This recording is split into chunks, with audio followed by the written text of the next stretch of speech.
objetos, pero en el lado de PHP vamos a repasar un poco los conceptos que ustedes ya dominan de la parte de programación. Básicamente es, digamos, el mismo concepto, solo que aplicado a la sintaxis que tiene, en este caso, PHP. Dentro de PHP se maneja de manera distinta ciertos aspectos, como las definiciones de clases, es diferente, digamos, buenas, como la creación de los métodos, las propiedades, todo eso, se maneja de manera totalmente diferente. Entonces, nada más es acostumbrarse un poco a la sintaxis, pero la idea siempre del concepto de programación orientada a objetos sigue siendo el mismo. Entonces, eso es lo que vamos a tratar de ver y vamos a construir algunos ejemplos que nos muestren cómo es que nosotros podemos utilizar este paradigma haciendo uso de PHP. Lo primero que vamos a hablar acerca de la programación orientada a objetos es definir el concepto. La programación orientada a objetos, como su nombre lo dice, es un paradigma de programación que utiliza objetos e interacciones en el diseño de un sistema. Cuando hablamos de un paradigma de programación, es una manera de programar, es una forma de programar, es, digamos, una concepción de cómo nosotros trasladamos los problemas que normalmente tenemos en la parte de la programación y los convertimos en código. No es más que eso, es solamente un concepto, una definición. Y lo que nosotros debemos de pensar cada vez que vayamos a programar o a crear, en este caso, una aplicación, es tratar de construir esos elementos basados en ese paradigma. Podemos resolver el mismo problema utilizando solo funciones. ¿Se acuerdan que, por ejemplo, en JavaScript estuvimos trabajando con las definiciones de funciones? Esa es programación funcional. Estuvimos trabajando, en el caso de PHP, en las clases anteriores, con programación, esa normalmente se conoce como programación lineal. O sea, nosotros solamente empezábamos a escribir el código línea por línea de lo que debería hacer. Eso es básicamente diferentes formas de resolver el mismo problema. Pero la idea principal siempre de la programación orientada a objetos es que nosotros podamos crear, en alguna medida, código reutilizable, código que se pueda volver a implementar en otros proyectos diferentes o dentro del mismo proyecto se pueda volver a utilizar esas mismas aplicaciones. Entonces, básicamente lo que debemos de aprendernos es la concepción como tal de qué es, en este caso, la programación orientada a objetos. En ese sentido, por eso les decía acá, es un paradigma, es una manera de hacer las cosas, donde normalmente utilizamos objetos, interacciones en el diseño de una aplicación. ¿Cuáles son los elementos claves que vamos a encontrar dentro de la programación orientada a objetos? Ustedes ya saben de que todo elemento que creamos en la programación orientada a objetos parte de una clase, y la clase en este caso es un modelo que se utiliza para crear objetos que comparten un mismo comportamiento, estado o identidad. Básicamente la clase es el elemento esencial, es como, ¿se acuerdan que lo comparaban como un molde? Es como una plantilla. A partir de esa plantilla nosotros empezamos a diseñar objetos. Es algo similar, yo les decía, cómo hacen, por ejemplo, en las panaderías para poder hacer los panecillos. Básicamente utilizan un molde y todos salen iguales, o todos salen similares. Entonces, de igual manera, nosotros hacemos acá, o creamos una clase. Esa clase tiene definidas las características que van a tener los objetos que se creen a partir del diseño de esa clase. Esa es la idea principal, entonces es el primer elemento que vamos a crear. Luego, después de eso, hay otro concepto que debemos de manejar, que es el concepto de metáfora. La metáfora dice que la persona es una metáfora de una clase, pues en ese caso la abstracción de Juan, Pedro, Ana y María. Yo creo, por ejemplo, una clase que se llame persona y básicamente lo que estoy haciendo es una abstracción, pues estoy modelando de alguna manera el concepto de una persona como tal, los datos de Juan, los datos de Pedro, los datos de María, son básicamente los elementos que vamos a englobar dentro de esa metáfora que le vamos a llamar persona. Ya sabemos, creamos una clase persona y le ponemos las características mismas que se pueda tener, cuyo comportamiento puede ser caminar, correr, estudiar, leer, etc. O sea, creamos la clase persona y sabemos de que normalmente esos elementos o esos procesos que ejecuta son básicamente métodos que nosotros vamos a asociar. Y de ese puede estar en estado despierto, dice, puede estar en estado dormido. Ese es el estado que va a tener en este caso el objeto, y sus características pueden ser color de ojos, color de pelo, estado civil, etc. Eso es básicamente la metáfora. O sea, creamos la clase persona y definimos en ese caso sus características, y esas características forman parte en ese caso del elemento que vamos a programar. Adicional a eso está el objeto. ¿Qué es el objeto en ese caso? El objeto es una identidad provista de métodos, mensajes a los cuales responde, que es en ese caso el comportamiento, atributos con valores concretos, que es en ese caso el estado, y propiedades y identidad. Básicamente el objeto es el elemento que nosotros creamos a partir de una clase. ¿Okay? Ese es el elemento que vamos a crear. ¿Qué es un método? Cuando estemos trabajando dentro de las definiciones de clases, el método va a ser el algoritmo asociado a un objeto que indica la capacidad de lo que puede hacer. Básicamente en el método nosotros vamos a definir el código que se va a encargar de decidir qué es lo que va a hacer en ese caso el elemento que vayamos a crear. Por ejemplo, si creo un método que calcule la raíz cuadrada de un número, entonces internamente el código lo que va a tener son todas las instrucciones que se encarguen de realizar ese cálculo. Entonces el método como tal, cuando definamos método, nos referimos a bloques de código que van a definir el comportamiento del objeto dentro de la clase. Y los eventos o mensajes, en el caso de PHP, casi, bueno, es un poco más complicado definir ciertos eventos, porque los eventos están asociados, normalmente nosotros los asociamos con cosas físicas, hacer un clic, por ejemplo, mover el mouse, escribir un mensaje, eso básicamente son eventos. Sin embargo, en el lado del servidor podrían ser, por ejemplo, si llega, por ejemplo, un correo electrónico, eso es un evento, o sea, llegar y que llegue información al servidor, entre otras cosas. Pero básicamente un evento es un suceso en el que es un suceso en el sistema, mientras que un mensaje es la comunicación del suceso dirigida al objeto. Básicamente, cuando creamos eventos, lo que hacemos es especificar el nombre del evento y luego el mensaje o el proceso que se va a ejecutar ante el haber disparado ese evento. Si yo hago un clic, por ejemplo, puedo definir en ese mensaje qué es lo que voy a hacer para el evento. Solo que acuérdense que estos básicamente están asociados más que todo con la parte de JavaScript. Y las propiedades o atributos son variables que contienen datos asociados a un objeto. Básicamente las propiedades las manejamos como que si fuesen variables y las definimos con las mismas reglas que nosotros ya sabemos de PHP para la definición de variables. Son las mismas reglas, pero básicamente son elementos que contienen datos asociados a un objeto. El nombre, la dirección, la edad, el teléfono, todos esos son variables que están asociadas a una clase dentro de un objeto. Esto es lo que básicamente definimos como propiedades y atributos. ¿Cuáles son las características esenciales de la programación orientada a objetos? Primero, el concepto de abstracción.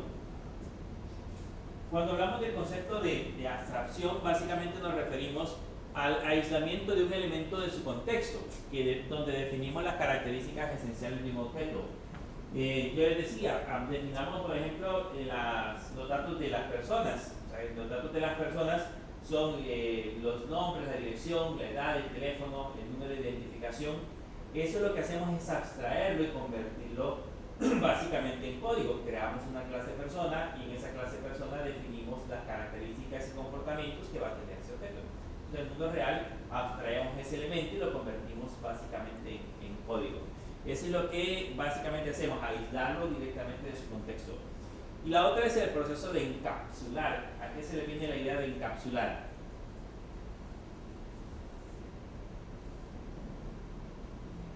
Como guardar una función que se ocupa repetidas veces. ¿Puede hacer algo más de encapsular? ¿Cómo hacerlo privado? ¿Hacerlo privado? Cuando nosotros trabajamos con el proceso de encapsulamiento, dice reúne el mismo nivel de abstracción y todos los elementos se pueden considerar pertenecientes a una misma entidad. Por ejemplo, si definimos la clase persona, nosotros sabemos que la clase persona tiene asociados todas sus propiedades, todos sus elementos, y adicional a eso tiene asociadas todos sus métodos, por ejemplo, correr, bailar, saltar. Todos esos son elementos que se van a asociar directamente a ese objeto. Entonces, encapsular es, digamos, como englobar directamente dentro de un proceso todos los elementos que están asociados a él. Yo creo un objeto de una clase persona, Entonces todos los elementos que están asociados a él están encapsulados y básicamente funcionan a partir de ese objeto. El otro concepto es el concepto de modularidad. Esta característica permite dividir una aplicación en varias partes más pequeñas independientes unas de otras. Cuando estamos trabajando con la programación orientada a objetos, ese es la principal característica, ese es el principal elemento que debemos de considerar, hacer un proceso de modularidad. O sea, dividir un problema en muchas partes para que podamos resolverlo por pequeños sectores. En ese sentido, cada vez que creamos una clase, básicamente lo que hacemos es crear métodos, pequeños bloques de código que resuelven una tarea específica. No colocamos dentro de un método un montón de código que haga una gran cantidad de cosas, sino que colocamos dentro del código un bloque pequeño que resuelve una característica específica. Entonces, entre más modulado, entre más dividido se encuentre, va a ser mucho más fácil probablemente encontrar algún problema sobre ese bloque de código. Va a ser mucho más fácil entenderlo. Pero si tenemos en un solo método toda la información o todo lo que debe de ser la clase, va a ser un poco más complicado el estarlo diseñando. Por eso es importante dividir. Básicamente viene de dividir y vencerá. Básicamente es el problema, hacerlo lo más pequeño posible, para poder resolverlo de esa forma. Y el otro proceso es el proceso de ocultación o aislamiento. Lo que mencionaba, por ejemplo, hacer privadas algunos elementos. Ese básicamente los sujetos están aislados del exterior, protegiendo a sus propiedades para no ser modificadas por aquellos que no tengan derecho o acceso a las mismas. Cuando definimos propiedades privadas o métodos privados, lo que estamos haciendo es un proceso de ocultar. Internamente esas propiedades existen, internamente esas propiedades y métodos operan de alguna manera, pero no están expuestas al exterior, o sea, el objeto no tiene acceso a esas propiedades, por lo tanto no puede afectarlas de manera directa, sino es a través de ciertos métodos que nosotros le agreguemos. Entonces ese proceso normalmente se le conoce como proceso de ocultación. ¿Y qué es el polimorfismo? ¿Se acuerdan? Cuando lo vimos en Java, polimorfismo. ¿O qué significa polimorfismo? Muchas formas. ¿Y cómo lo que traducimos en ese caso en la concepción de la programación orientada a objetos? ¿Qué es el polimorfismo?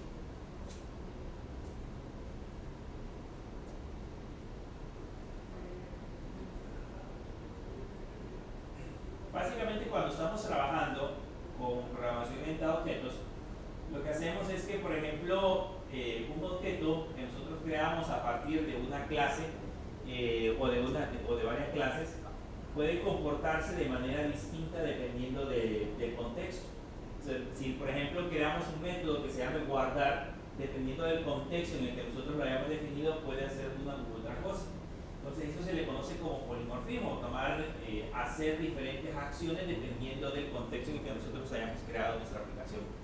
Y eso lo vamos a ver mucho, dice la capacidad que da a diferentes objetos la posibilidad de contar con métodos, propiedades y atributos de igual nombre, o sea que podemos tener propiedades y métodos que tengan el mismo nombre, pero que sin que un objeto interfiera uno del otro. Eso normalmente se le conoce como polimorfismo. Y por último, la herencia.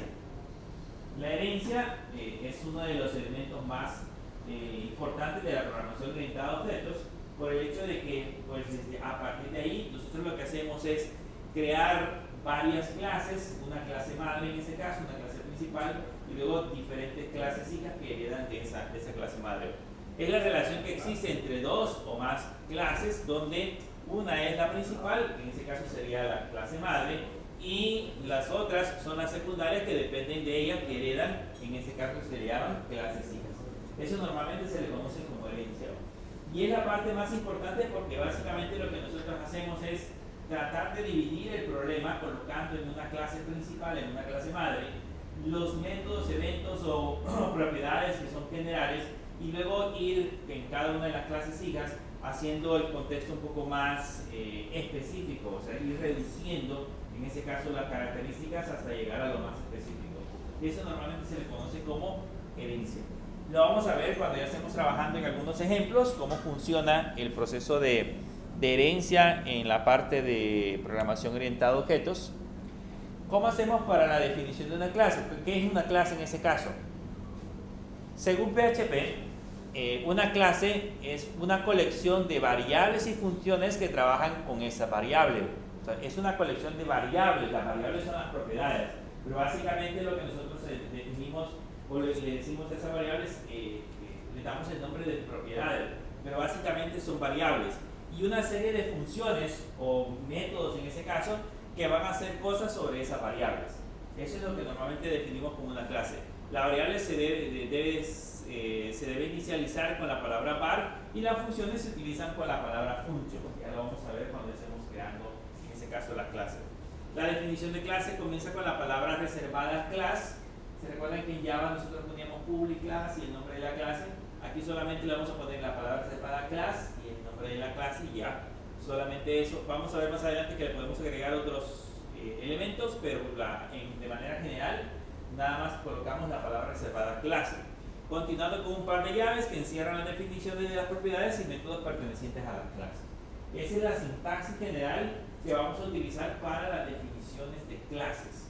Abajo tenemos el nombre, class, nombre de la clase, y luego internamente entre las llaves las diferentes propiedades y métodos que va a tener la definición de esa clase como tal. Existe otro concepto, es el concepto de clases abstractas. Las clases abstractas son aquellas que no necesitan ser instanciadas, pero sin embargo serán heredadas en algún momento y se definen de la siguiente manera. Agregamos nada más a la palabra reservada class, le agregamos la palabra abstract. ¿Cuál es la diferencia entre una clase normal y una clase abstracta? Las clases abstractas solamente se utilizan para hacer procesos de herencia. Yo defino una clase y le pongo la palabra abstract, yo no puedo crear objetos de esa clase, solamente puedo hacer procesos de herencia, solo puedo crear clases hijas, pero no puedo crear en ese caso clases, objetos a partir de ella, solamente la utilizamos para procesos de herencia. Y por último tenemos las clases, la herencia de clases. En ese caso la herencia de clases, los objetos pueden heredar propiedades, pueden heredar métodos de otros objetos. Para definir una clase madre y una clase hija se utiliza la siguiente sintaxis. En el caso de la herencia, definimos una clase madre solamente colocando la palabra reservada class y nombre de la clase madre, y definimos internamente las propiedades y métodos que va a tener esa clase madre. Y luego la clase hija le ponemos class, nombre de la clase hija, la palabra reservada extends, y luego el nombre de la clase madre de la cual depende. Y luego definimos sus propiedades y métodos. Esa es la definición propia que tiene en ese caso el proceso de herencia. Básicamente tener dos o más clases. Aquí tenemos otra clase, pero podríamos crear otra clase más que se herede de cualquiera de esas. Ese es el proceso de herencia. Y en el caso de las clases tenemos otro tipo de clases que son las clases finales, así como las abstractas. Las utilizamos solamente para hacer procesos de herencia. O sea, creamos una clase abstracta y solamente puedo heredar o puedo crear clases hijas a partir de esa clase abstracta. En el caso de las clases finales, son clases que no pueden ser heredadas por otras y se definen de la siguiente manera. Tenemos que le agregamos la palabra final al principio, luego la palabra reservada class, nombre de la clase final, y luego las propiedades y métodos. Significa que si yo creo una clase de tipo final, lo que estoy haciendo es definiendo una clase que solo puedo crear objetos. A partir de esa clase no puedo heredar. Esa clase yo no la podría utilizar con la palabra reservada extensa en una clase hija. Solo la puedo utilizar para hacer procesos de creación de objetos. Por eso se le llaman clases finales. Ya la vamos a ver con un ejemplo para entender mejor cómo funciona. Y luego existe el alcance que tienen las propiedades. Las propiedades representan ciertas características del objeto en sí mismo y se definen de la siguiente manera. ¿Cuáles serían las propiedades públicas? ¿Se recuerdan de eso? Se pueden utilizar en cualquier momento. Y digamos en la clase como tal, en los objetos que se instancian y en las clases que se heredan, en todas partes. Esas son las clases públicas. Y las privadas,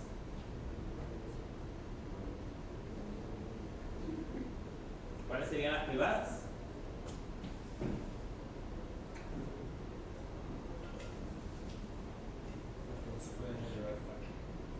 Las que no se pueden heredar, o sea, las clases privadas no se pueden desde el objeto, sino que solamente están disponibles en la clase como tal. Y las últimas, bueno, las siguientes son las protegidas. Las protegidas son clases, son propiedades y métodos especiales que sí pueden tener acceso dentro de la misma clase y dentro de las clases que se heredan. Pero los objetos no pueden tener acceso a esa propiedad. Yo puedo crear una clase protegida y la puedo mandar a llamar desde la clase hija, la puedo mandar a llamar desde la clase madre, pero en el objeto como tal ya no tengo disponible esa propiedad. Eso se le conoce como clases protegidas. Y las estáticas, las vamos a ver más adelante, que son un tipo especial que definimos dentro de una clase. Son, en este caso, propiedades y métodos que se pueden utilizar sin necesidad de crear un objeto de la clase. Yo no necesito crear un objeto para, por ejemplo, tener acceso a una propiedad estática. Y normalmente se utilizan como que si fuesen, digamos, propiedades globales. ¿Okay? Bien, empecemos a ver ahora algunos ejemplos.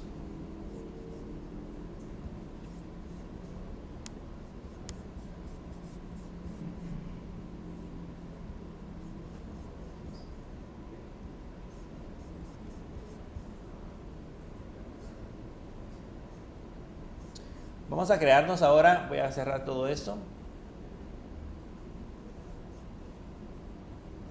Vamos a crearnos una carpeta que se va a llamar clase 8.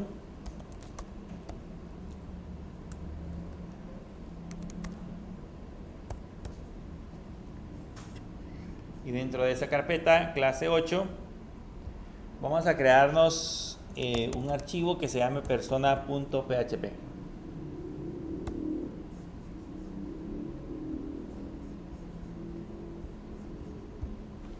Dentro de clase 8 vamos a crearnos un archivo que se llame persona.php. Bien, una de las cosas curiosas, bueno, no curiosas, que así funciona en el caso de PHP, es que nosotros no necesariamente tenemos que nombrar los nombres, tenemos que nombrar los archivos con el mismo nombre de la clase. Yo voy a crear en ese caso una clase persona y le puse el archivo persona.php, pero no es necesario, no es obligación. Podría haberle puesto clase.php, podría haberle puesto otro nombre cualquiera y me va a funcionar. O sea, internamente yo puedo definir las clases para como yo desee, pero no estamos directamente vinculados con el nombre del archivo. Aunque en la práctica, ya cuando estamos trabajando en la práctica, sí es mucho mejor nombrar las clases con el nombre del archivo para poderlas identificar. Pero eso es por cuestiones de buenas prácticas, no porque no es obligatorio poderlo hacer. Entonces aquí lo que vamos a hacer es crearnos código PHP. Y como lo mencionamos hace un momento, en esta parte de acá vamos a crearnos una clase. Entonces le ponemos la palabra reservada class y luego le colocamos el nombre de la clase. Por regla general y por buenas prácticas, los nombres de las clases siempre van en mayúscula, con la primera letra mayúscula. Por eso, si se dan cuenta, hemos definido la clase persona con la letra P mayúscula. Entonces acá abrimos llaves y dentro de esas llaves vamos a colocar las propiedades y métodos que va a contener, en este caso, la definición de la clase. Cuando creamos una clase, lo primero que debemos de pensar es cuáles van a ser las propiedades que va a contener esa clase. Nosotros podemos definir en el orden que querramos, podríamos definir primero los métodos y luego después de eso definir las propiedades. Pero en orden es mejor primero colocar la lista de propiedades y luego colocar la lista de métodos. Entonces pensemos en el caso de una persona, ¿qué propiedades le podemos agregar? Vamos a agregar en este caso el nombre, ¿correcto?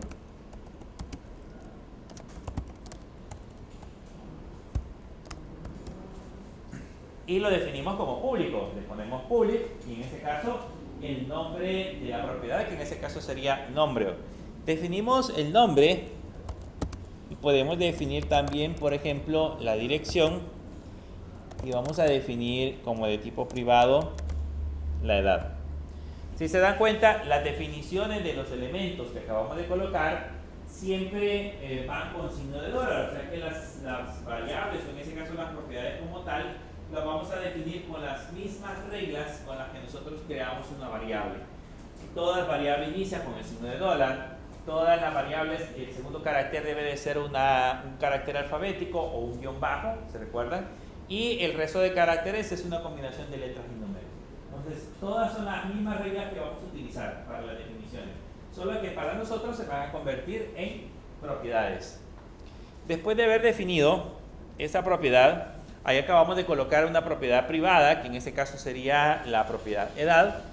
Para tener acceso a esa propiedad, debemos de proporcionarle un mecanismo que me permita ya sea asignar o obtener el valor.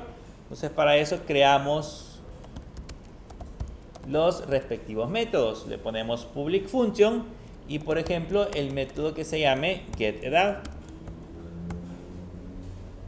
¿Qué es lo que va a hacer ese método? GetEdad, vamos a, en este caso, retornar el valor que tenga almacenada la propiedad de edad. Si se dan cuenta, la definición del método es a través de la palabra separada function.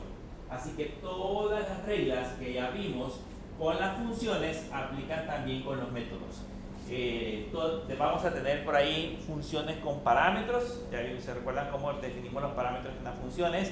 Podemos colocar parámetros predeterminados. Podemos colocar parámetros que me permitan, en ese caso, hacer variables por referencia y no por valor. Todas las características que aprendimos en la parte de definición de funciones aplican también a las definiciones de los métodos. Y aquí lo único que hacemos es colocarle return. En teoría, lo que yo quiero devolver es la edad. Entonces, podríamos pensar, entonces solamente le pongo edad de esa manera. Pero en el caso de PHP no funciona así. Antes, cuando trabajábamos en Java, le poníamos this punto y edad y eso devolvía la edad. Pero en el caso de PHP, la manera de devolver ese elemento es agregando el signo de dólar, la palabra reservada this, luego le colocamos el guión y el mayor que, y luego la propiedad. La propiedad sin el signo de dólar. Ya tener acceso a la propiedad ya no es necesario, ya no se le coloca el signo de dólar, solamente se le coloca el nombre de la propiedad. Entonces ahí le estamos diciendo que retorne en ese caso la edad. Lógicamente tenemos que crearnos también un método que me permita asignarle la edad. Entonces le ponemos setEdad y definimos aquí adentro un parámetro que se va a llamar edad.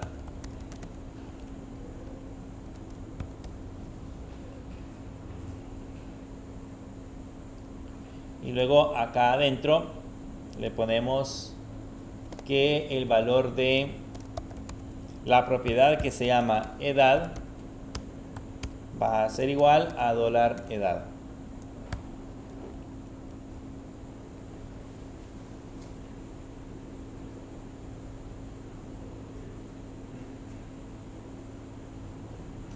Como ven, la misma sintaxis, solamente hay que acostumbrarse, la misma forma, digamos, de programar, solamente hay que acostumbrarse a la sintaxis. Allá teníamos acceso a las propiedades con la palabra reservada this, punto y el nombre de la propiedad. Aquí, para tener acceso a las propiedades, es $this, guión mayor y el nombre de la propiedad, o el método que vayamos a tener acceso.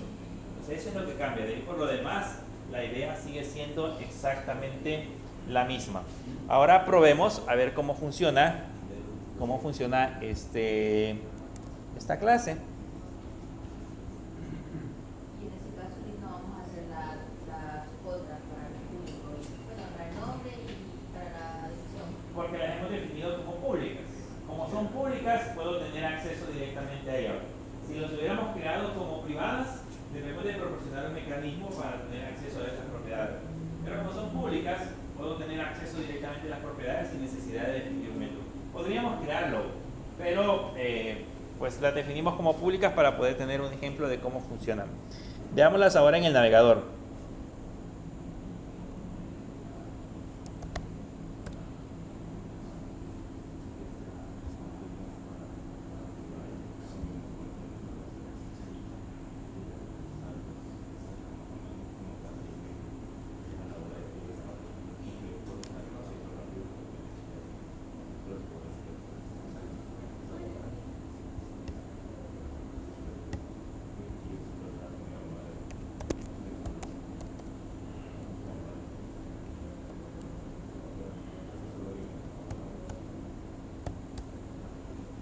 Y aquí le damos a la clase persona. Y si se dan cuenta, no hace nada. No aparece absolutamente nada. ¿Por qué no aparece nada?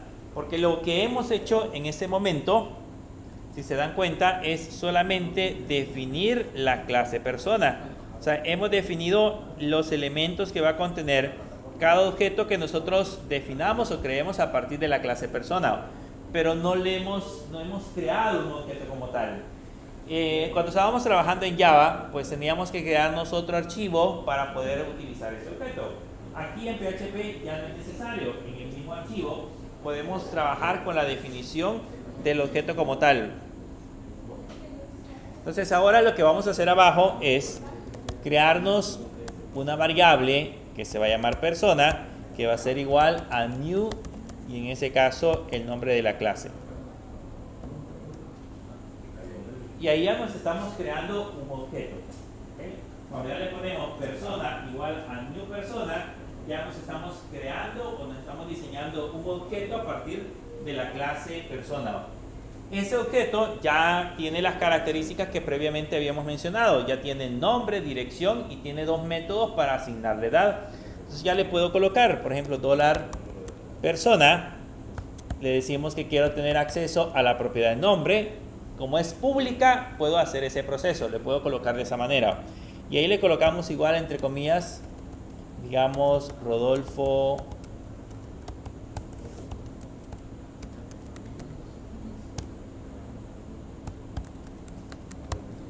Salazar, por ejemplo.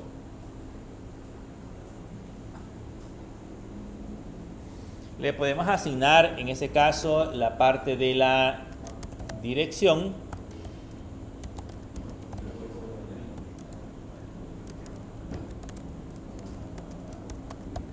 Santa Ana Centro, por ejemplo. Como es pública la propiedad, en ese caso dirección es pública, entonces puedo tener acceso directamente a esa propiedad. Probemos si puedo tener acceso a la edad. Le voy a poner persona, edad igual, por ejemplo, 35. Vamos a probar si podemos tener acceso a la edad. Entonces ahí le ponemos persona, edad igual 35. Ahora ya hemos creado de la clase que definimos en la parte de arriba, ya nos hemos creado un objeto y ese objeto ya podemos tener acceso a esas características.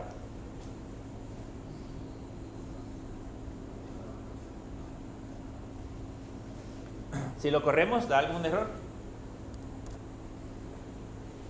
¿Qué error da? Que no se tiene acceso a una propiedad privada, persona, edad. No tiene acceso a una propiedad privada, que en ese caso definimos como edad. De hecho ya nos dice de una sola vez no tenemos acceso a la propiedad privada que se define como edad. O sea, él nos está indicando justamente qué tipo de propiedad es la que hemos definido. Por lo tanto, acá para poder cambiar la edad ya no tendría que ponerle de esta manera, sino que tendría que ponerle el método que sería en ese caso set edad, y aquí le colocamos el valor de 35, por ejemplo. Y ahora sí, con ese ya podríamos tener acceso directamente a los datos. Ahora vamos a imprimir los valores, ya que hemos asignado, en ese caso, antes de imprimir los valores, vamos a ver cómo es el contenido o cómo está compuesto ese objeto que acabamos de generar. ¿Se acuerdan de que hemos estado viendo durante todo el desarrollo de las clases el comando printr? El comando printr me permite ver cómo está compuesto una variable, cuáles son las características de una variable. Existe además del printr otra función que se llama var-dum, que me da más información, y ese var-dum le puedo decir que me muestre, en este caso, persona. Y con eso vamos a analizar el contenido de ese objeto que acabamos de diseñar, del objeto que se llama persona.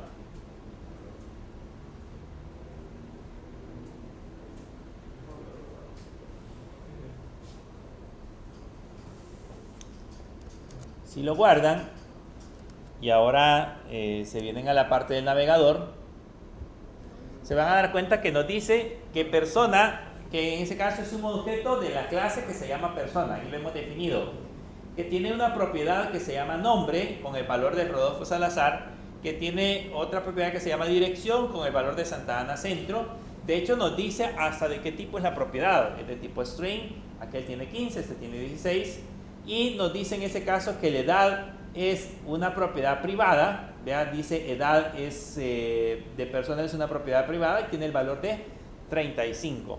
Entonces con Bardum ya podemos examinar cuáles son las características que tiene ese objeto, cuáles son los elementos que tiene el objeto que acabamos de crear. Pero veamos cómo haríamos ya para imprimir los valores. Voy a comentariar esa función solamente como que para que quede como ejemplo, y vamos a ponerle por ejemplo un eco y vamos a imprimir el nombre acá. Como es un objeto, tengo que utilizar llaves para hacer el proceso de impresión. Le ponemos persona y por ejemplo voy a imprimir el nombre y aquí agregamos un BR. Luego le digo que voy a imprimir la dirección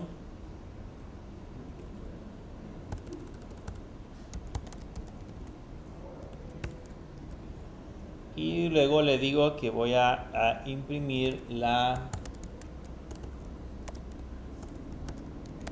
edad. Y por ende, para tener acceso a la edad, tengo que utilizar el método que se llama getEdad.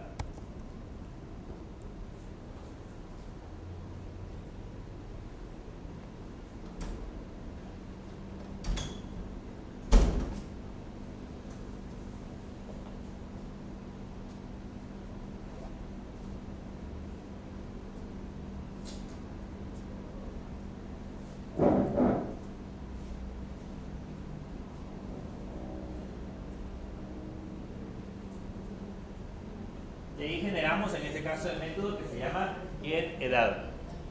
Con esos ya tenemos el nombre, la dirección y la edad de ese objeto. Si lo guardamos y nos vamos ahora hacia la parte del navegador y lo actualizamos, ya nos aparece nombre, dirección y edad del objeto que acabamos de diseñar. Entonces ya esto es parte de la definición que hicimos en la parte de arriba, de los elementos que teníamos en la parte de arriba y que los colocamos en la parte inferior. Esto ya es, en este caso, ya es proceso de programación orientado a objeto. Allá arriba tenemos el objeto, tenemos la clase, la definición de la clase está arriba. Esta es la clase que acabamos de diseñar. A partir de esa clase creamos estos objetos, le asignamos los valores. Como estas son propiedades públicas, entonces solamente colocamos el nombre de la propiedad igual y el valor. Como esta es una propiedad privada, entonces utilizamos el método setEdad para poder asignarlo y el método getEdad para poder obtener su valor. Entonces esa es la manera en la que definimos en este caso esos elementos. ¿Por qué hacemos procesos de definiciones de edades? Por ejemplo, en el caso de la edad, ¿por qué la hemos definido como privada? O sea, ¿cuál es la razón que podríamos justificar para poder definir esa propiedad como tal? Pues, sería más fácil, en lugar de colocar el método getEdad y setEdad, colocar la propiedad como pública. Ya solamente asignaría el valor a esa propiedad. Pero ¿cuál es la razón? La ventaja que tenemos con definir métodos es que yo puedo validar, por ejemplo, los valores que vayamos a colocar. Por ejemplo, en el método que tenemos aquí, que es el método setEdad, ¿existen edades negativas? No, ¿verdad? Entonces, como no hay edades negativas, yo podría en esta parte de acá decirle que si la edad es menor que 0, entonces que coloque un valor predeterminado de 1. Y si no, que coloque, en este caso, la edad. Y vean, ahí hicimos un proceso de validación. O sea, estoy validando si el valor que le enviamos a la edad es un valor abajo de 0, o sea, en otras palabras, es un valor negativo, entonces lo que voy a hacer es, en lugar de ponerle el valor de la edad, le voy a poner 1. Y en el caso de que sea un valor positivo, entonces le voy a asignar en ese caso la edad como tal. No voy a alterar nada más, porque ese es el valor que le estamos colocando aquí hoy. Con ese dato, ahora intentemos enviarle una edad negativa. Nos venimos hacia la parte de abajo. Y aquí donde dice set edad, le vamos a poner menos 35. Prueben a ver qué valor le da. Si le ponen menos 35, ¿qué valor le asigna la edad? 1. Ya les aparece el valor de 1. Entonces, esa es la ventaja. Si yo hubiera colocado en esta parte de abajo la propiedad edad como tal, hubiera puesto que tener acceso a la propiedad de edad, le podría haber asignado menos 35. ¿Okay? Y ese valor es incorrecto. Sin embargo, como estamos utilizando un método, si le colocamos un valor negativo, entonces valida en ese caso ese valor y ya no me permite asignar valores negativos. Si lo guardo y nos venimos aquí a la parte del navegador, van a notar que ahora ya no me aparece menos 35, sino que me aparece el valor de 1. Adicional a esto, también podríamos cambiar el comportamiento al momento de devolver el valor. Aquí le ponemos el método getEdad. Imagínense que yo dentro de la edad necesito que diga o concatenarle en ese caso la palabra años. Entonces le puedo poner que retorne dis-edad y adicional la palabra años. Yo solamente envío un valor, envío 10, 20, 30, pero internamente lo que hace la máquina es devolvernos en ese caso el valor con la palabra concatenado con la palabra año. Entonces esa sería en ese caso otra característica que le podríamos agregar a ese método privado. Esa es la razón, digamos, por la cual podríamos definir algunas propiedades privadas, porque quiera hacer procesos de validación, porque quiera alterar de alguna manera o manipular de alguna manera los valores que tengan esas propiedades. Imagínense que la edad, en lugar de un número, enviara la fecha de nacimiento. Y al momento de devolver la edad, ponerle getEdad, devolvería la edad, pero calculado a partir de la fecha de nacimiento. Restara el año actual menos la fecha de nacimiento y ahí determinará la cantidad de años que tiene la persona. Entonces ahí puedo alterar el proceso porque estoy haciendo un cálculo. Entonces, ahí es donde podemos utilizar propiedades, en ese caso, privadas. Cuando hablábamos en la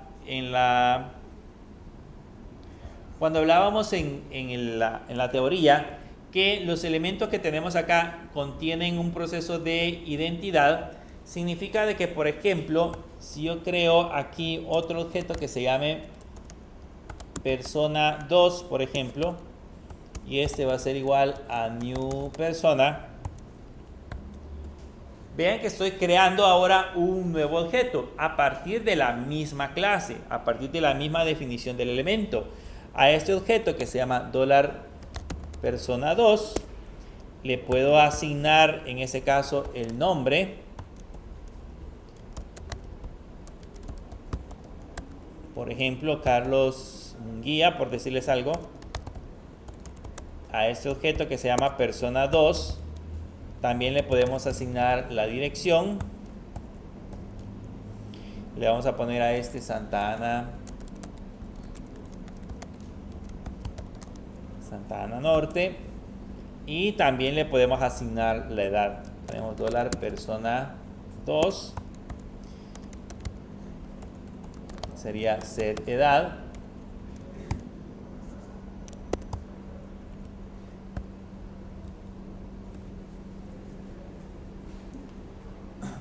y ya tenemos creado un segundo objeto. ¿Por qué decimos de que esos objetos tienen identidad? Porque el objeto persona que tenemos arriba no es el mismo que persona 2. Aunque hayan sido creados a partir de la misma clase, pero cada uno tiene una identidad propia. Por ejemplo, los datos que contiene persona 2 no son los mismos datos que contiene el objeto persona que tenemos en la parte de arriba. Si los imprimimos en la parte de abajo, vamos a copiar esto de acá y lo pegamos aquí abajo. Aquí ya puedo nombrarlo por persona 2, por ejemplo. Si lo imprimimos en la parte de abajo, van a notar que ese valor que obtenemos sería para el segundo objeto.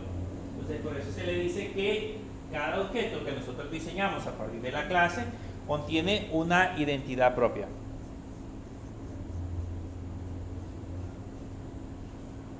¿Preguntas?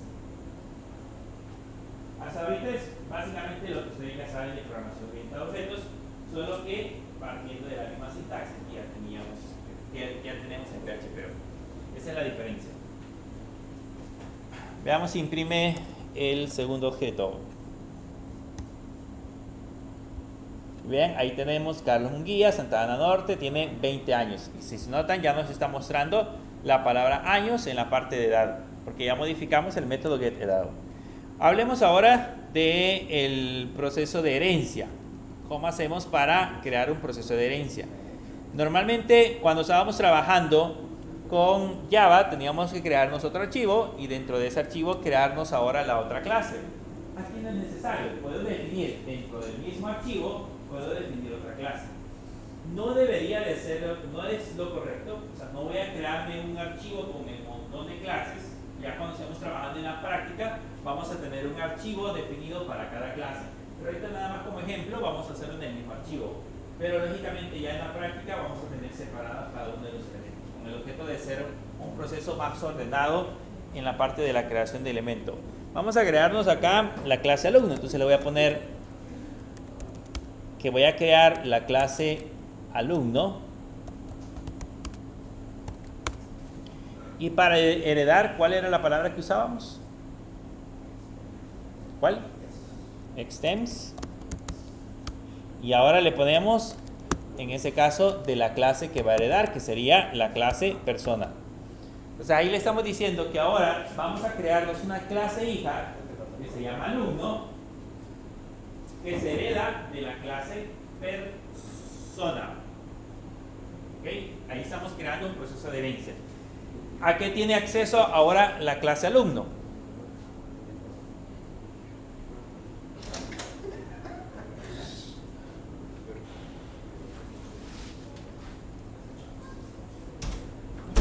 ¿A qué tiene acceso ahora la clase alumno? ¿Qué características tiene la clase alumno?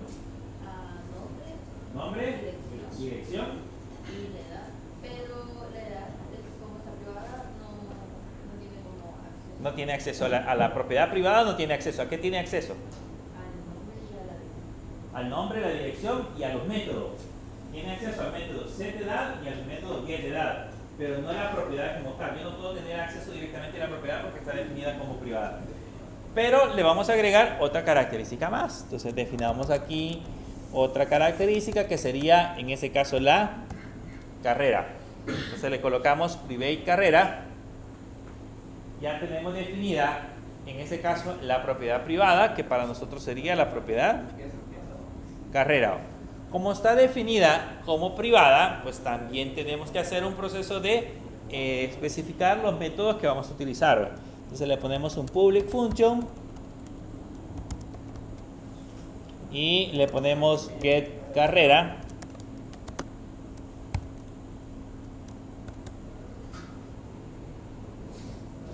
Y aquí lo que hacemos es retornar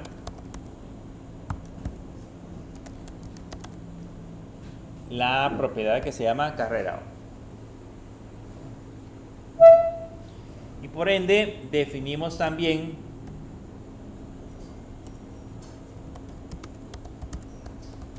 un public function set carrera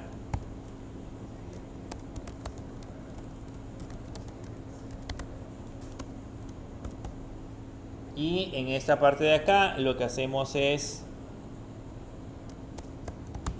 asignarle a carrera el valor de la propiedad de carrera.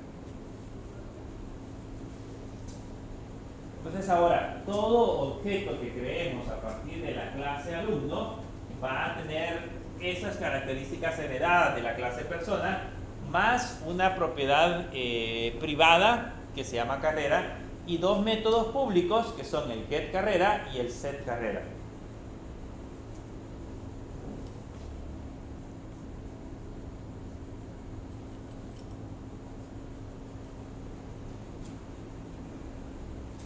Como ven, pues nada complicado.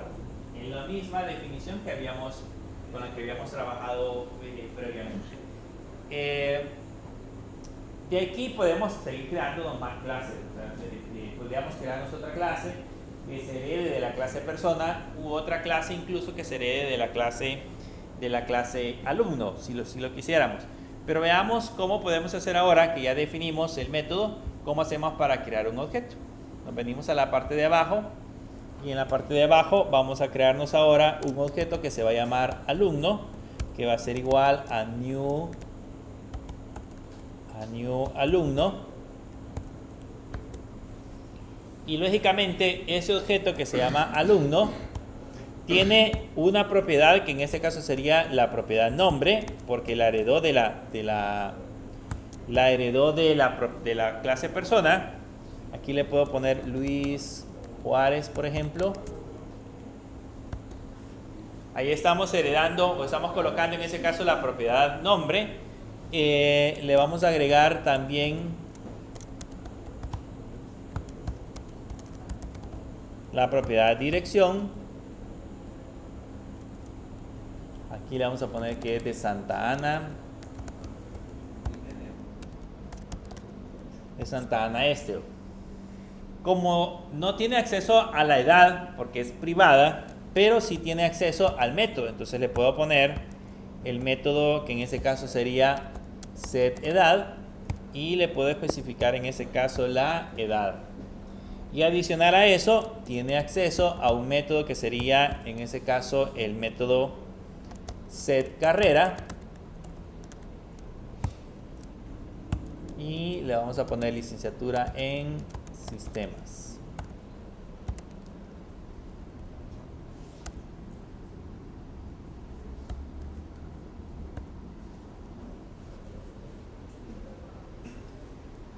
Entonces ya definimos en ese caso el objeto. Vean, tiene todas las propiedades heredadas que tenía del anterior, más la nueva propiedad carrera que le hemos definido a ese nuevo objeto. Entonces ya tenemos carrera y tenemos la edad. Con eso ya podemos imprimir el objeto. O sea, le puedo poner un eco, en este caso entre comillas, que me imprima el nombre, dos puntos, abrimos llaves y ya le colocamos alumno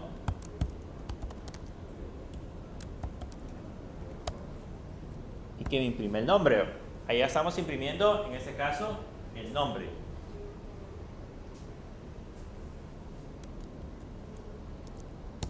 También le puedo decir que me imprima la dirección.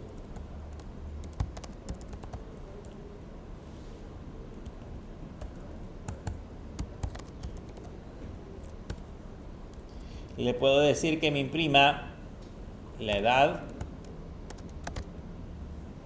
Y el método que vamos a invocar sería el método que sería getEdad.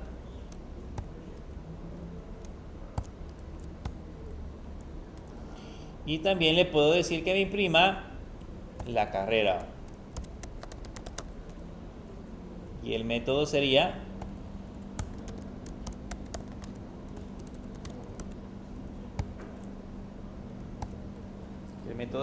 getCarrera.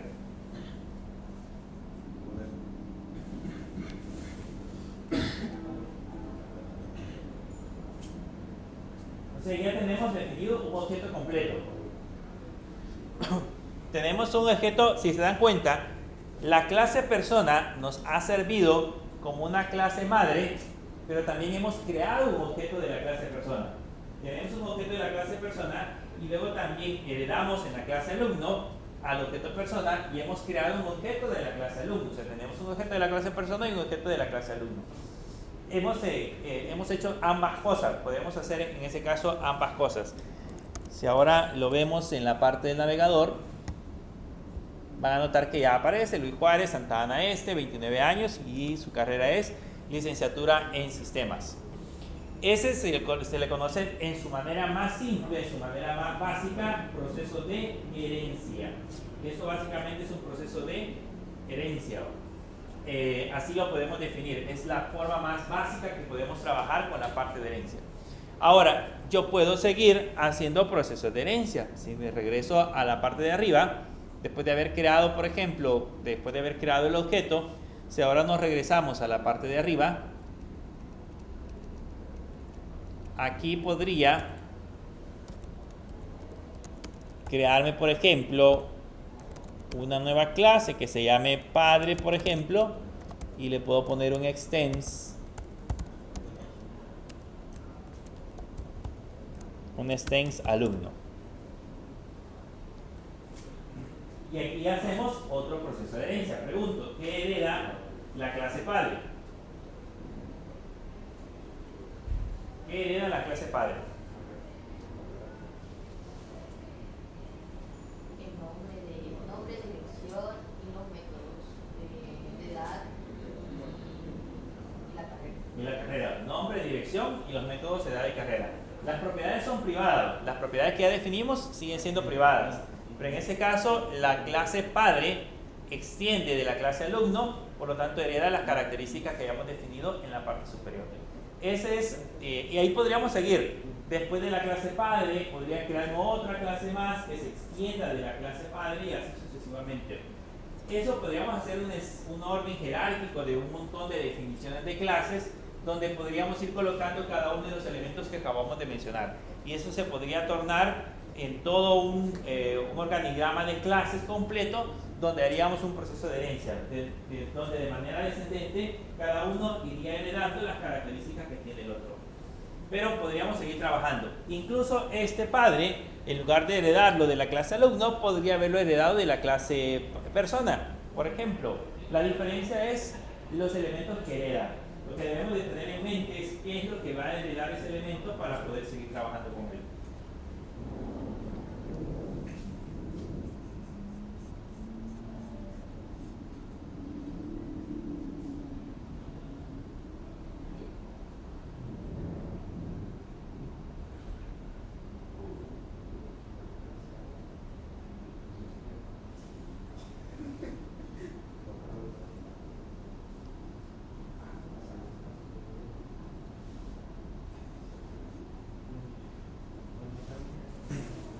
Bien, ya que definimos en ese caso la clase padre, les decía, bueno, en esta parte de acá podríamos hacer un pequeño cambio. Quiero que nos vayamos hacia acá.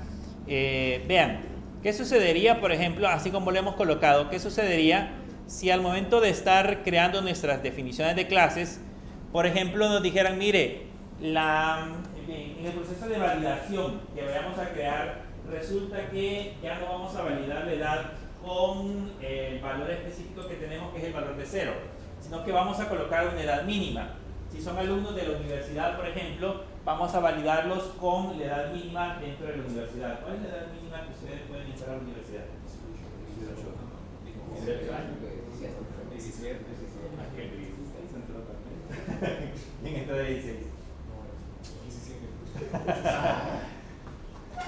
La edad, bueno, antes eran 18 años porque el bachillerato era de pleno, pero ahora el bachillerato, el noveno grado lo terminan en 15. El bachillerato lo terminan en 15.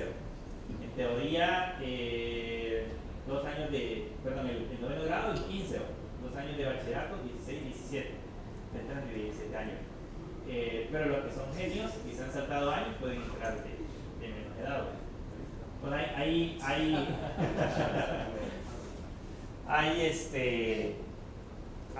antes habían algunos niños que empezaban la preparatoria de 5 años. Creo que la preparatoria se hace de 6, pero la empezaban como de 5 años.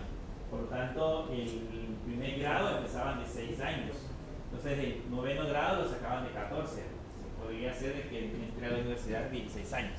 Entonces, imaginémonos que la edad mínima es 16. Entonces nos dicen, mire, ahora en todo el código necesitamos validar la edad. Ya no tendría que ser de 0 años, sino que de 16 años. Entonces, si cambiamos ese proceso, como estamos ordenando toda la información, Nos venimos a esta parte de acá y en lugar de ponerle edad menor que 0, le vamos a poner menor que 16. Si la edad es menor que 16, le vamos a poner que me coloque 16 acá ahora. O sea que no podemos colocar una edad menor que 16. Entonces, ya que hemos hecho ese cambio se le va a aplicar a todas las clases que hayamos heredado a partir de la clase principal. Ya no me tengo que preocupar por ir a modificar la clase alumno o ir a modificar la clase padre, porque ya tengo el código en la clase principal y eso aplica a todas las clases que acabamos de heredar. Esa es la ventaja de tener el código por secciones.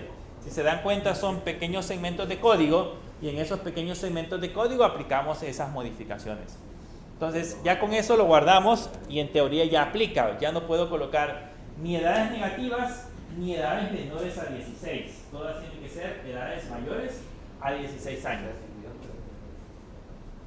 Bien, hablemos ahora de las clases abstractas. ¿Qué les dije que eran las clases abstractas? Hablamos hace un momento, clases abstractas. Clases de los cuales solo se podía hacer herencia. Solo se puede hacer herencia.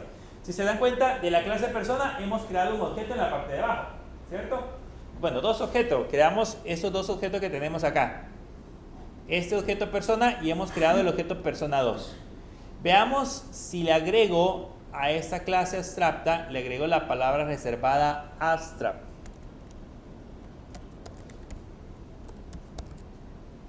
Solamente se lo agregamos al principio, la palabra reservada abstract. Solamente le hemos agregado la palabra reservada abstract. Guárdenlo y ahora vuelvan a correr la aplicación y me dicen si les da error. ¿Les dio error? Solo con haber agregado abstract.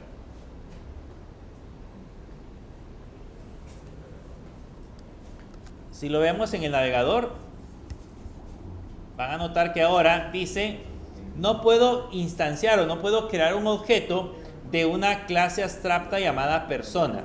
Y ahí ya me da el error que básicamente es en la línea 32. Entonces, hemos definido esta clase como abstracta, pero en ese proceso de definición de esta clase como abstracta, debemos de nada más utilizarlo para procesos de herencia. Ya no puedo crear mi objeto de la clase persona. ¿Para qué sirve esto? Yo les he mencionado muchas veces de que en las empresas, cuando estamos trabajando con un grupo de programadores, hay diferentes roles dentro de esos grupos de programadores. Están los programadores como tal, que son los que se encargan de digitar el código, de hacer funcionar todos los elementos, y están los arquitectos de software, que son los encargados de diseñar, como su nombre lo dice, la arquitectura de nuestra plataforma, de nuestra aplicación. En ese sentido, los arquitectos de software lo que hacen es definir, por ejemplo, clases abstractas. Las clases abstractas lo que definen es cómo se van a comportar las clases hijas que vamos a heredar a partir de la clase principal. Entonces, ellos definen, por ejemplo, dentro de las clases abstractas, definen que la clase hija va a tener un método guardar, la clase hija va a tener un método recuperar datos, etcétera, etcétera. Pero no definen su comportamiento. ¿Quién lo hace? Lo hace el programador. Entonces, eso es lo que hace el arquitecto de software. Ya vamos a ver un ejemplo de cómo hacemos para definir métodos abstractos. Entonces, ahora que ya no funciona este código de acá, todo esto de persona 2 ya no funciona. Entonces, esto lo vamos a comentariar. Le ponemos aquí comentarios hasta persona 2, que sería hasta acá. Como ya no funciona, ya no puedo crear objetos a partir de la clase persona. Si se dan cuenta, vean, que ahora sí ya funciona la clase alumno, pero no funciona la clase persona. Eso es porque, como les mencionaba, estamos haciendo un proceso de herencia. Veamos ahora las clases finales. Voy a regresar hacia esta parte de acá. ¿Cuáles eran las características de las clases finales? La final class. Ya vimos que las abstractas solo se usa para herencia. ¿Y la final class? Que realmente es solo para sí mismo. O sea, no se le puede hacer herencia ni nada por el estilo. No se le puede hacer herencia, solo se pueden crear objetos. Entonces, por ejemplo, aquí de alumno me he creado la clase padre que se extiende de alumno, sería de alumno. Entonces aquí si yo le agrego a esta clase que se llama alumno, le pongo final class alumno,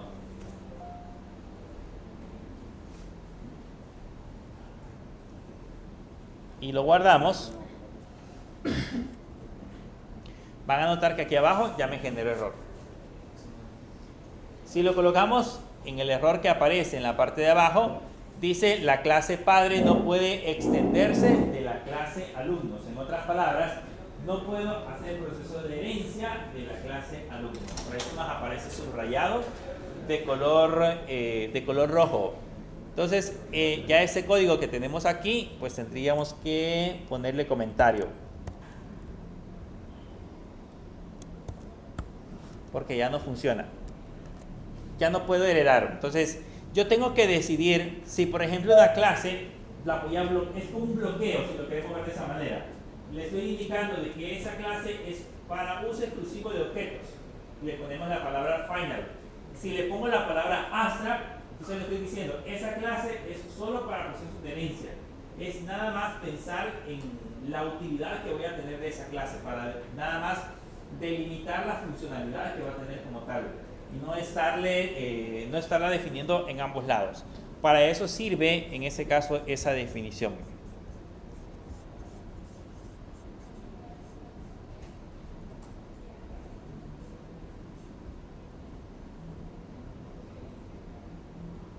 Bien, hablemos ahora del método constructor. ¿Se acuerdan qué era el método constructor? ¿En Java? Fue hace un año, seguimos viendo Java. Solo me acuerdo cómo era la definición, pero no recuerdo muy bien si era como para obtener la información, como que las variables, algo así. Solo me acuerdo cómo era que se definía. Ok.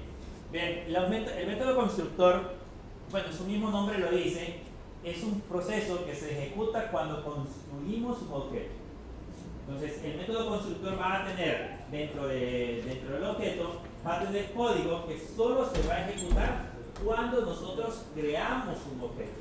Es nada más para eso. ¿Qué colocamos? Definiciones.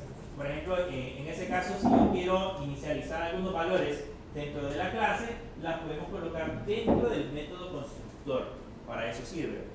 Ahora, ¿cómo hacíamos para definir el método constructor en Java? Pues le colocábamos al método constructor el mismo nombre de la clase. Si la clase se llamaba persona, por ejemplo, entonces creábamos en la clase persona el método constructor. Vamos a ver ahora, en nuestro caso, cómo se crea el método constructor vamos a irnos a la clase alumno. Para crear el método constructor, le ponemos siempre en la clase alumno, le ponemos public function y le ponemos el método constructor. Vean, se coloca 2 guión bajo, no es solamente uno, sino que son 2 guión bajo y la palabra reservada construct. Y aquí le voy a poner que voy a necesitar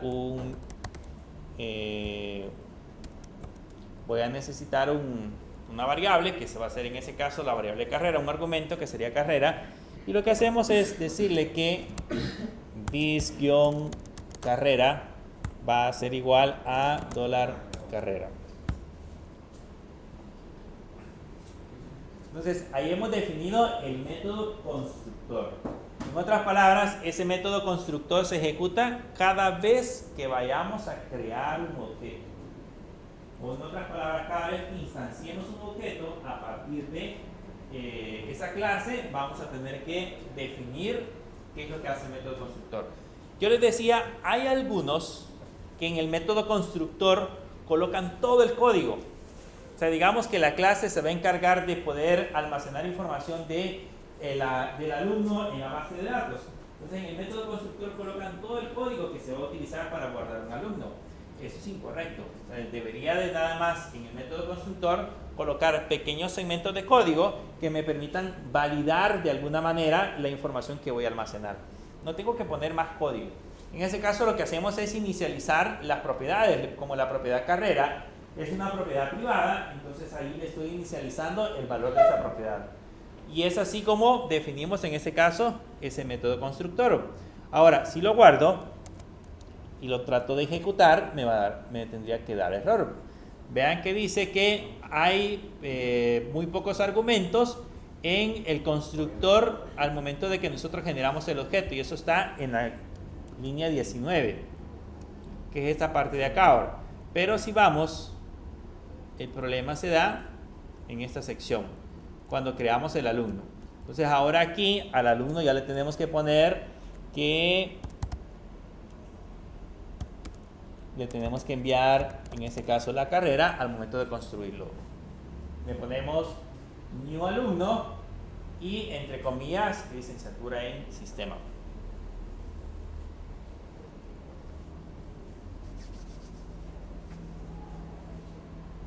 Entonces ahí ya estamos creando ahora el objeto y el método constructor va a recibir en ese caso ese argumento. Si lo guardamos, vean, ahora ya funciona. Entonces ya este método está de más. En esta parte de abajo ya se encuentra de más. Ya no es necesario volverlo a definir. Lo vamos a definir en el caso que yo lo quiera cambiar. Digamos que ya no es licenciatura en sistemas, sino que se cambió de carrera. ¿A qué carrera lo cambiamos?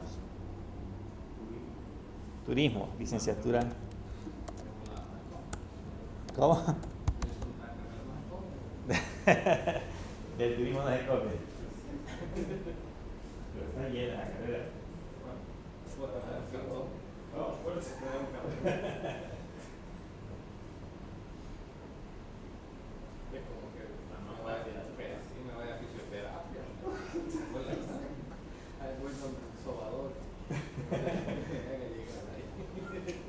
No gana los fisioterapeutas. Yo conozco al que trabaja en el PAS y bueno, sí, la verdad, porque él no solamente trabaja en el PAS, sino que lo andan contratando. Gente que a cada rato se lesiona, ahí lo andan contratando para que le hagan fisioterapia y no son baratos. Pero es bien difícil encontrar un buen lugar. Sí. Es una oportunidad única que pueden encontrar. Ese es el problema. O sea, se refiere a las oportunidades laborales. Sí, las oportunidades laborales, a no ser que se emprenda, es más difícil. Pero veamos, bueno, en el turismo, aquí en teoría se está potenciando, o sea, hay en teoría hay muchas probabilidades de tener turismo, entonces, quién sabe. Quiero que vean, vamos a imprimir la carrera antes, para que vean que se hace la modificación. Antes del set carrera, vamos a imprimir, en este caso, la carrera original. Y si ahora lo guardamos,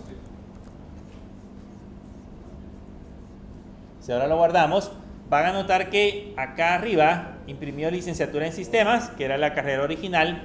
Luego imprime los datos y ahora ya tiene licenciatura en turismo. O sea que en el método constructor le enviamos licenciatura en sistemas y luego en el método set carrera le enviamos licenciatura en turismo y ahí alteramos su valor.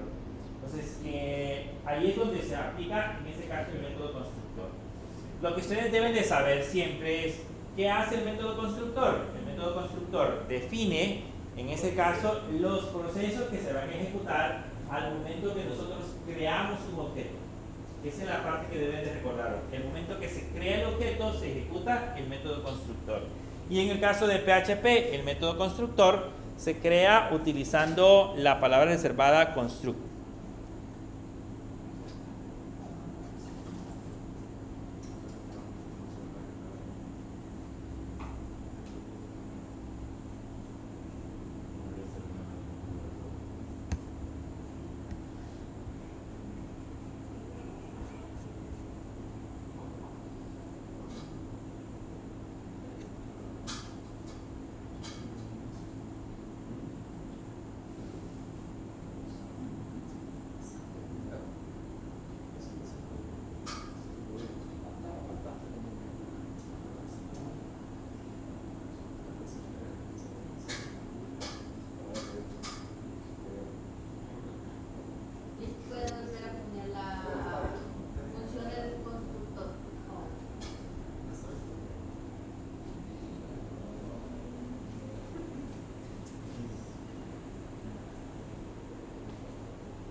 Bien, en resumen, viendo todos los elementos que acabamos de diseñar, básicamente cuando estamos trabajando con la parte del diseño de aplicaciones, la programación orientada a objetos lo que nos permite es estructurar de alguna manera la parte de la aplicación y evitar, como siempre, el crear código duplicado y tener elementos que puedan ser, en ese caso, reutilizables. La ventaja que tenemos es que, por ejemplo, ya se dieron cuenta que cuando creamos el elemento alumno o creamos el elemento persona, yo puedo reutilizar ese código tantas veces como sea necesario. Y si hago alguna modificación o alguna adaptación dentro de cualquiera de esos elementos, digamos, cambio alguna parte del código, automáticamente se actualiza todo el resto. Y en el caso, por ejemplo, de la clase persona, si yo tengo toda una aplicación y hemos creado la clase persona, por ejemplo, para un registro académico, y de eso se heredan empleados, alumnos, docentes, etc. Cada vez que hago una actualización en la clase persona, todo ese proceso, todo ese código se hereda a todos los elementos que acabamos de generar. Entonces ya no tengo que ir a cambiarlo en línea por línea. Ese proceso se le conoce como proceso bueno, es la parte de la programación orientada a objetos. Es una ventaja utilizarlo principalmente porque nos ayuda a minimizar de alguna manera la parte de la edición del código. Veamos un último elemento. Ya vimos las clases privadas, las clases públicas. No hemos visto todavía un ejemplo de clases protegidas, pero básicamente el concepto tiene que ver con el alcance que tienen esas propiedades. Pero veamos ahora las definiciones de propiedades estáticas. Voy a definir aquí propiedades estáticas. Y vamos a definir dentro de la clase persona, vamos a definir una propiedad, eso se le agrega la palabra reservada static, una propiedad estática que le vamos a colocar tipo de sangre. Dígame un tipo de sangre. ORH positivo. ORH positivo.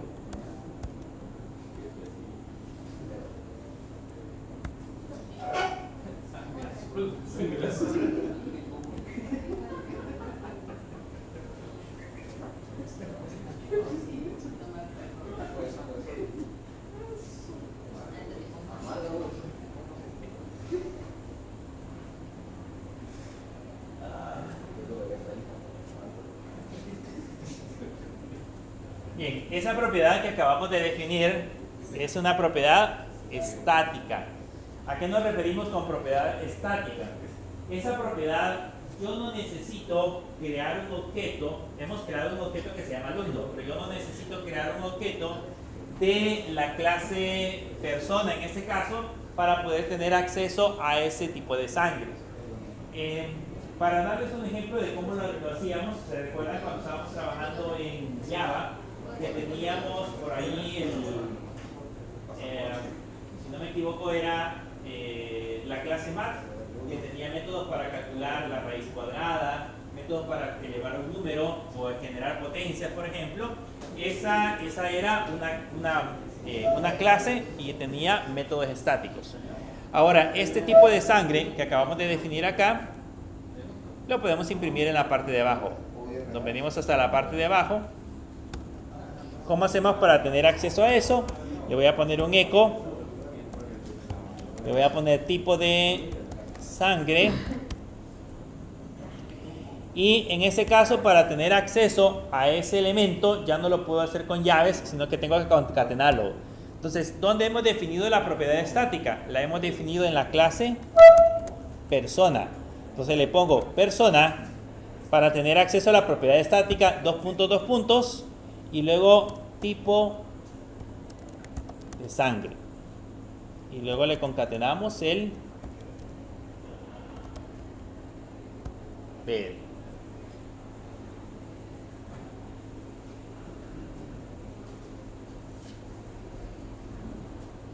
Si se dan cuenta, la diferencia es que ahora a esa propiedad ya no tenemos acceso con el guión y el mayor, sino que usamos dos puntos. Para tener acceso a la propiedad, a esa propiedad estática, le colocamos dos puntos y ahí ya tenemos el tipo de sangre. Con eso ya lo podemos imprimir.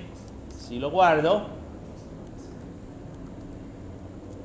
y lo muestro acá. Ahí me dice el tipo de sangre ORH positivo. ¿Existe la ORH positivo?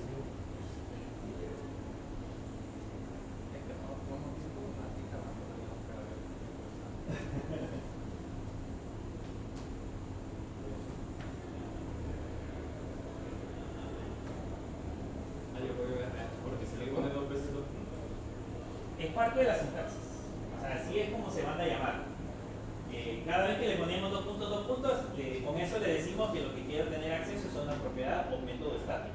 Porque en ese caso, esta es una propiedad estática, pero si fuese un método, si hubiera puesto un public static function, entonces definiría en ese caso un método estático. Y tendría que ponerle dos puntos y el nombre del método estático que voy a crear. Pero es parte de la sintaxis. Por eso les decía de que lo único que tenemos que hacer es acostumbrarnos a cómo en ese caso PHP lo maneja de manera distinta.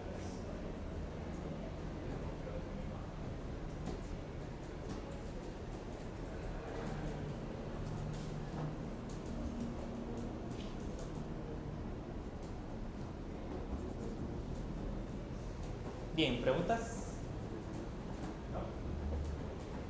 A mí, cuando le mando el parámetro de licenciatura en sistemas, no me muestra la licenciatura en sistemas, sino que me aparece vacío y abajo solo me muestra la N. Entonces estaba encontrando los nombres.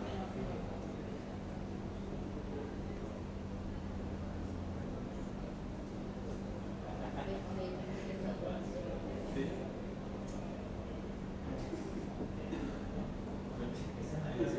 Pero te falló.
Bien, nos vamos a tomar ahorita el receso y vamos a continuar después de regresar.